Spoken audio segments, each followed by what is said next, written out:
इस पुस्तक का संपादन डॉक्टर श्वेता दीप्ति जी ने किया है और अधिकांश हमारे मित्र, हमारे साहित्यिक मित्र डॉक्टर श्वेता दीप्ति जी से भली भांति परिचित हैं। आप नेपाल में हिंदी की प्रतिनिधि हस्ताक्षर हैं और नेपाल और भारत दोनों में हिंदी साहित्य के क्षेत्र में एक जाना माना नाम है। आप भारत की बेटी हैं और नेपाल आपकी कर्मभूमि है। इस प्रकार आप नेपाल और भारत के बीच, जो हम अक्सर जिसे कहते हैं रोटी बेटी के अनुपम संबंध को भी आप चरितार्थ करती हैं, उसका प्रतिनिधित्व करते हैं। श्वेता जी त्रिभुवन विश्वविद्यालय के केंद्रीय हिंदी विभाग में हिंदी प्राध्यापक हैं और हिंदी मासिक पत्रिका हिमालयनी, जिसका अभी विमोचन हुआ, उसकी भी आप संपादक हैं। भारत की अनेक प्रतिष्ठित साहित्यिक संस्थाओं से आप जुड़ी हैं, नेपाल के प्रतिनिधि के रूप में, सदस्य के रूप में और विशेष सलाहकार के रूप में भी। आपकी अनेक कृतियां प्रकाशित हुई हैं, जिनमें से 2 महत्वपूर्ण काव्य संकलन अनुभूतियों के बिखरे पल और शेष होते शब्द प्रमुख हैं। आपकी अनेक पुस्तकें प्रकाशित हुई हैं, जिनमें से मैं जो नाम लेना चाहूंगा उनमें भारतीय एवं पाश्चात्य काव्यशास्त्र, संक्षिप्त इतिहास, आधुनिक हिंदी कविता की परंपरा, एक अनुशीलन, साथ ही नेपाली से हिंदी में कई अनुवाद, जिनमें नेपाली कहानियों का हिंदी में अनुवाद भी शामिल है। अनेक आपकी कृतियां हैं और बात जब हम संपादन की कर रहे हैं तो अनेक पुस्तकों का संपादन किया है श्वेता जी ने, जिनमें से बहुत सारे नाम मेरे सामने हैं, लेकिन एक नाम जो इनमें नहीं है वो पुस्तक है जिस पर हम आज चर्चा करने जा रहे हैं, उजाले के रंग। संयोग से इस काव्य संकलन में भी संपादन की भूमिका का निर्वाह श्वेता जी ने किया है, इस पर हम बाद में आएंगे। लेकिन इससे पहले हम जिस महत्वपूर्ण पुस्तक की हम बात कर रहे हैं वो नेपाल में हिंदी है और जैसा मैंने कहा इसके मूल लेखक श्री डॉक्टर कृष्णचंद्र मिश्र जी हैं, जो पिछली पीढ़ी के लोग हैं, मुझे लगता है कि वो भली भांति जानते हैं कि उनका क्या योगदान रहा है नेपाल में भाषा और साहित्य के क्षेत्र में। और एक संपादकीय में जब इस पुस्तक को मैं पढ़ रहा था, जो सबसे पहली बात जो सामने आती है और जो हमारा ध्यान आकर्षित करती है वो ये कि वो कहते हैं कि हिंदी का सुदूर देशों में प्रचार अंग्रेजी की तरह औपनिवेशिक साम्राज्यवाद के कारण नहीं हुआ, बल्कि सर्वहारा, शोषित और जनसाधारण की अपनी आवश्यकता और सांस्कृतिक समन्वय की विरासत के कारण हुआ। ये बहुत ही महत्वपूर्ण बात है कि हिंदी और नेपाली भाषाएं आम जनता से, सर्वहारा से जुड़ी हुई भाषाएं हैं। तो मैं अनुरोध करूंगा डॉक्टर श्वेता दीप्ति जी से कि कृपया इस पुस्तक के संपादन का अपना अनुभव बताएं, क्योंकि संपादक की बहुत ही महत्वपूर्ण भूमिका रहती है, विशेषकर एक ऐसी पुस्तक पर जिसमें एक पूरे इतिहास को दर्शाया गया है वर्तमान तक, और कई सारी चीजें इसमें ऐसी हैं जो ऐतिहासिक समय की हैं और जो आज भी बहुत ही प्रासंगिक है, महत्वपूर्ण है। मैं अनुरोध करता हूँ डॉक्टर श्वेता दीप्ति जी से कृपया आएं और इस पुस्तक पर अपने विचार रखें। सरस्वती के सभागार में सबसे पहले मैं सम्मानित मंच और विद्वज्जन जो हमारे सामने उपस्थित हैं उन सभी को मेरा अभिवादन। ज्यादा भूमिका न दूं मैं, किताब है आपके सामने नेपाल में हिंदी, शीर्षक ही बताता है कि किताब की महत्ता क्या है।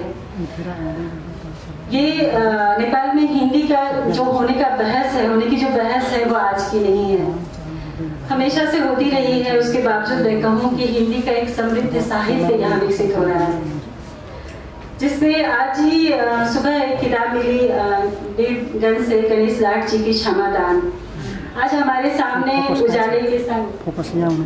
ऐसी कई किताबें हैं जो हिंदी की एक समृद्ध परंपरा का यह निर्वाह कर रही है और उसे समृद्ध करती आ रही है।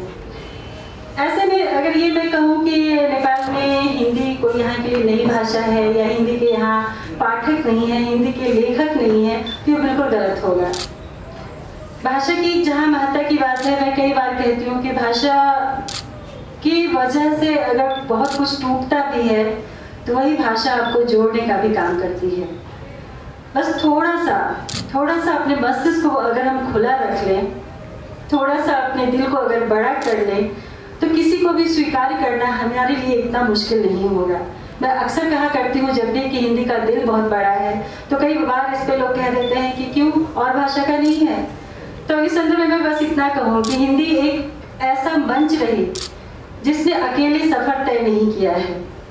उसके साथ अन्य भाषाएं, अन्य बोलियां संग संग चली हैं। ये कमी मैं अन्य भाषाओं या अन्य बोलियों में देखती हूँ।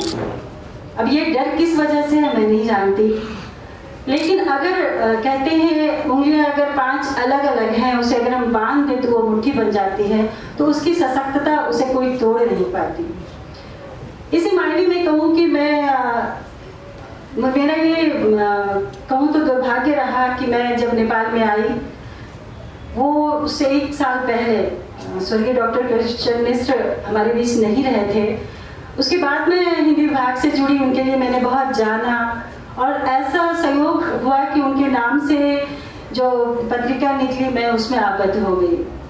फिर बहुत मुझे लगता था कि ये इतना बड़ा नाम है तो इनकी कोई तो पुस्तक होगी, कुछ तो रचनाएं होंगी। उन पुस्तकों में एक पुस्तक आई मेरे सामने नेपाल में हिंदी, जो आज से लगभग 20 वर्ष पहले प्रकाशित हुई थी, लेकिन वो किताब अब उपलब्ध नहीं थी। तो चूंकि मैं एक हिंदी की अध्यापिका भी हूँ, पढ़ाना मेरा काम है, तो मुझे ऐसे लगा कि क्यों ना इसको फिर से प्रकाशन किया जाए, क्योंकि जब हिंदी का इतिहास हम टटोलने की कोशिश करते हैं, हिंदी के लिए जानने की बात करते हैं, तो नेपाल में 2 पुस्तकें बहुत महत्वपूर्ण हैं। एक डॉक्टर कृष्ण मिश्र की नेपाल में हिंदी और एक डॉक्टर सूर्यनारायण गोप जी की नेपाल में हिंदी, वो भी इसी शीर्षक से थी, सूर्यनाथ गोप जी की। तो ये पुस्तक अपनी महत्ता हमेशा, वो पुस्तक भी हमारे सामने उपलब्ध नहीं है। मैं कई बार खोजने की कोशिश करती हूँ, 1-2 प्रतियां किन्हीं के घर में होंगी, लेकिन सामान्य रूप से वो पुस्तक भी नहीं मिलती है। तो ऐसे में हिंदी के लिए, हिंदी के जो छात्र होते हैं उनके जहन में जो बात आती है कि हिंदी को यहाँ नेपाल में किस रूप से देखा जाए। आज की युवा पीढ़ी से मैं हमेशा ये कहती हूँ कि अपने इतिहास से विमुख मत होइए। आप अपनी भाषा के लिए लड़िए, अपनी भाषा की महत्ता को सिद्ध कीजिए, पर उसके पीछे जो एक भाषा रही है उसके योगदान को मत भूलिए। शिक्षा का वह दौर जब एक राजतंत्र के लिए बहुत मुश्किल था लोगों का पढ़ना, लोगों को पढ़ने के लिए आगे बढ़ना, वैसे में जब त्रिभुवन विश्वविद्यालय की स्थापना हुई, उस वक्त मैं इस मायने में गर्व से कहूँ कि यहाँ के शिक्षक तराई वर्ग से आते थे, और तराई और मधेश के जो शिक्षक होते थे उनकी पढ़ाई बिहार, यूपी, भारत के अन्य क्षेत्रों में होती थी। स्वाभाविक तौर पे उनकी भाषा का माध्यम भी हिंदी रही और उन्होंने इसी माध्यम से यहाँ भी शिक्षा का अलग जगाया।